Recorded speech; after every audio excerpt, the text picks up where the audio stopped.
समी साहब, ये कल बजट पेश होने जा रहा है। अब हुकूमत के अपने मसाइल हैं, अपोजिशन के अपने मसाइल हैं, और अपोजिशन वैसे खामोश नजर आ रही है। ये अपोजिशन का जो ये मामला है, क्या ये वो मामला तो नहीं है जो नून लीग ने मुशावरती इजलास किए थे? 3 दिन तक ये मुशावरती इजलास चलता रहा था और इस बात का फैसला किया गया था कि अब थोड़ा हौला हाथ रखा जाएगा। तो ये अपोजिशन ने इतना हौला हाथ रख दिया है। देखिए, इसके सलमान दो इंपॉर्टेंट चीजें हैं। एक तो कि जो बजट है वो क्या है, और दूसरा ये कि क्या ये बजट अप्रूव हुकूमत करवाने में कामयाब हो जाएगी। आपने जैसे अभी कहा अपने इब्तदाइये में कि जो इत्तेहादी हैं वो भी इस वक्त नाराजगी का इजहार कर रहे हैं, और भी बहुत सारी अपनी जमात के लोग भी नाराजगी का इजहार करते हैं। और उसकी वजह सिर्फ ये होती है कि हर जो मेंबर है या हर अलाई जो है वो अपना, उसको पता होता है कि अहमियत क्या है इस वक्त, और वो अपनी बात मनवाने के लिए डेवलपमेंट फंड के लिए पॉलिटिक्स जो है ना, ये बेसिकली पाकिस्तान में यही रह गया। सबसे पहले जरा थोड़ा सा जो आज करीम साहब ने बात की है इकोनॉमी की जो सूरत हाल है, उस पर मैं सिर्फ 1 मिनट लूंगा। अब आप देखिए उसके जो फिगर्स हैं वो बड़े जबरदस्त हैं। गवर्नमेंट की अपनी जो प्रोजेक्शन थी जीडीपी की वो 2.1% थी, लेकिन वो 3.94% हुई है। हर सेक्टर में जो गवर्नमेंट ने जो डाटा आया है उसमें जो परफॉर्मेंस है वो बहुत बेहतर हुई है।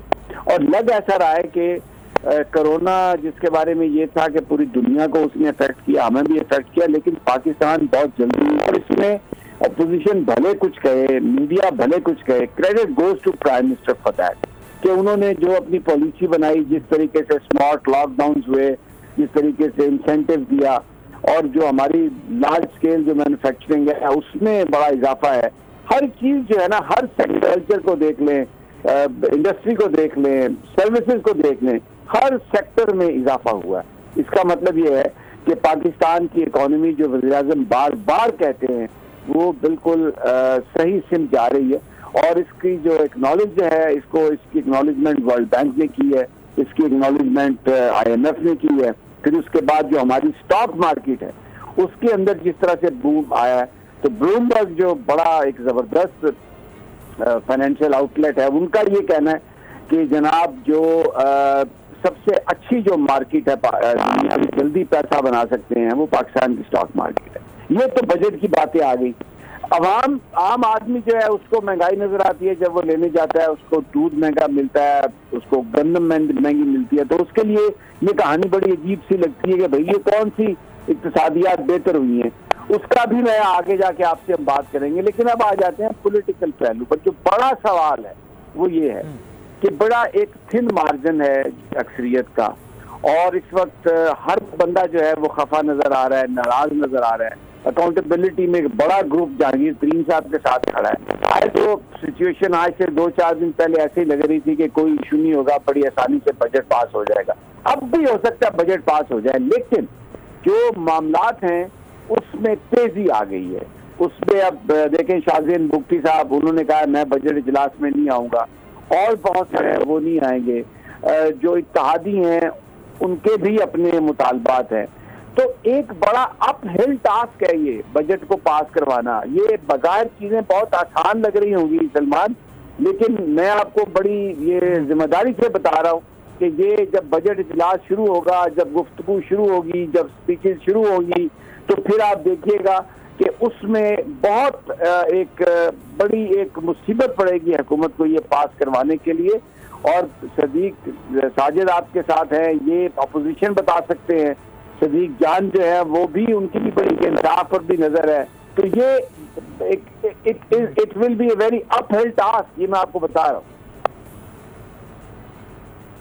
आसान नहीं होगा, लेकिन ये भी बात कही जाती है कि अपोजिशन के चाहे शोर शराबा हो या ना हो, लेकिन बजट पास हो जाए, सिंपल उनको मेजॉरिटी चाहिए होती है और वो इजीली मिल जाती है। सिद्दीक जान से भी मजीद बात कर लेते हैं। सिद्दीक जान हमारे साथ मौजूद है। सिद्दीक साहब बताइएगा कि हुकूमत को मुश्किलात का सामना करना पड़ेगा, क्या हो रहा है वहां पर? हुकूमत को लगता तो नहीं है कि उनको किसी तरह की कोई मुश्किल का सामना होगा, क्योंकि अभी सदीक साजिद साहब हमें बताएंगे कि पीपल्स पार्टी और मुस्लिम लीग नून क्या सोच रहे हैं। लेकिन अभी तक तो हमारे पास तो जाहिर है सदीक साजिद साहब के पास खबर होगी कि वो क्या कर रहे हैं। लेकिन मसला यह है कि हुकूमत को परेशानी तो तब होती है कि नून लीग और पीपल्स पार्टी कमिटेड होते हैं कि उन्होंने बजट पास नहीं होने देना, और जहांगीर तरीन ग्रुप से भी वो राब्ते में होते हैं, हुकूमत के लोगों को भी तोड़ने की कोशिश करते हैं। अभी तो मसला ये है कि वो खुद लड़ रहे हैं चैनल्स के ऊपर देखें, टॉक शोज में देखें, पीपल्स पार्टी और मुस्लिम लीग नून आमने सामने हैं। प्रेस कॉन्फ्रेंसेस में देखें बिलावल साहब क्या कह रहे हैं, मरीम साहबा क्या कह रही हैं।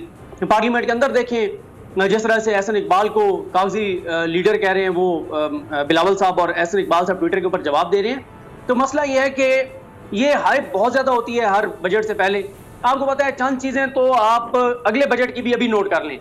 अगले बजट में भी जो आएगा 1 साल बाद बजट, उससे पहले भी यही होगा कि इत्तेहादी नाराज हो गए, अपने लोग नाराज हो गए।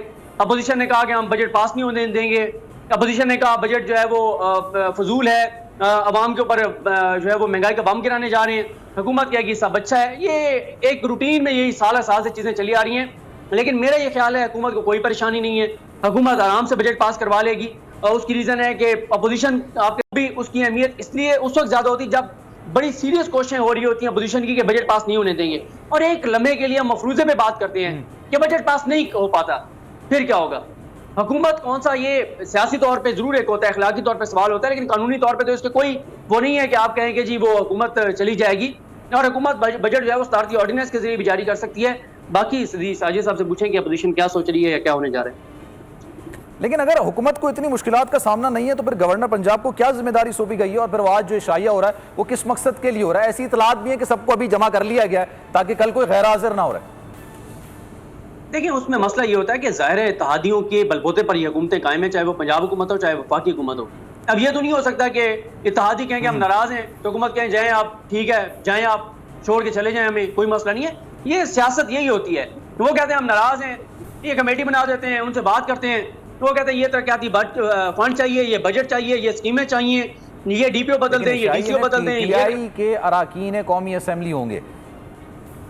नहीं, मैं वो कह रहा हूँ कि अपने लोगों को भी आपने, यही होता है बजट के मौके पे आप सारे अपने एमएनएस एमपीएस को इकट्ठा करते हैं, उनकी बात सुनते हैं, उनके बेतफाजात होते हैं वो भी दूर करते हैं। ये हर बजट पे इसी तरह से होता है, ये कोई मुनफरिद या मुख्तलिफ चीज नहीं होने जा रही।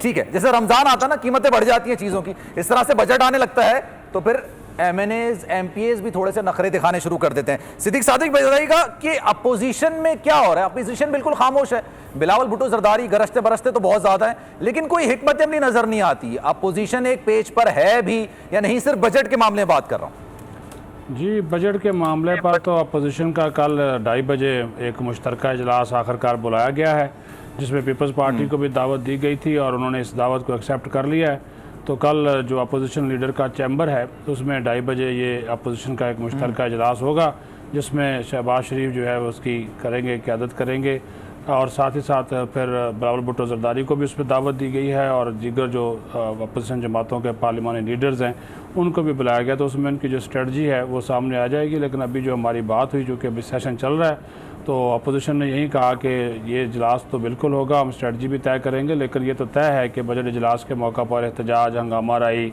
नारेबाजी, स्पीकर डाइस का जो गिराव, बजट की किताबें फाड़ना, ये सारा कुछ वो करेंगे और उसके बाद थोड़ी सी तकरीर सुनेंगे और फिर उनकी कोशिश होगी कि वो वाकआउट कर जाएं ताकि वज़ीर जो ख़जाना है वो आसानी से तकरीर कर सकें। तो इसके ऊपर कल फैसला होगा कि क्या पूरी तकरीर सुननी है या फिर थोड़ा सा एहतजाज अपना रिकॉर्ड करवा के ऐवान से जो है वो बाहर चले जाना है। तो यहाँ तक तो इनके दरमियान, एक अपोजिशन के दरमियान कल जो है वो इत्तफाक़ी राय का इम्कान है। लेकिन दूसरी तरफ जो पार्लियामेंट के बाहर है या इनके आपस के जो इश्यूज़ हैं अपोजिशन के, वो ऑलरेडी जो हैं वो मौजूद हैं। पीपल्स पार्टी और नून लीग के ख़ास तौर पर कानून साजी के हवाले से भी और दीगर जो इश्यूज़ हैं उसके हवाले से भी, क्योंकि अपोजिशन ज़्यादा जो हुकूमत है वो ज़्यादा बेहतर समझती है पीपल्स पार्टी के साथ बातचीत को बनिस्बत नून लीग के। यहाँ पर नून लीग और JUI फे का अलग से मौक़िफ़ है, वो तो स्पीकर के साथ बैठना ही नहीं चाहते, जबकि जो पीपल्स पार्टी है वो अब थोड़ा सा इंगेज होना चाह रही है हुकूमत के साथ। इसकी कोई भी वजूहात हो सकती हैं, ज़ाहिर जो पिछले दिनों बातें हो रही थी डील की या मुफाहमत की, क्योंकि आसिफ जरदारी भी रात से इस्लामाबाद में मौजूद हैं, आराम खामोशी से आए हैं, और जब वो इस्लामाबाद में आते हैं तो फिर वो खामोशी से साथ कुछ मुलाकातें भी करते हैं। तो यहाँ पर फ़रियाल तालपुर भी हैं, फ़रियाल तालपुर भी मौजूद हैं, आसिफ जरदारी भी हैं, बिलावल भुट्टो जरदारी भी हैं, जरदारी हाउस में उन्होंने क़याम किया हुआ है। तो आसिफ जरदारी भी कल जो है उनकी भी शिरकत इस बजट इजलास में जो है मुतवक्के है।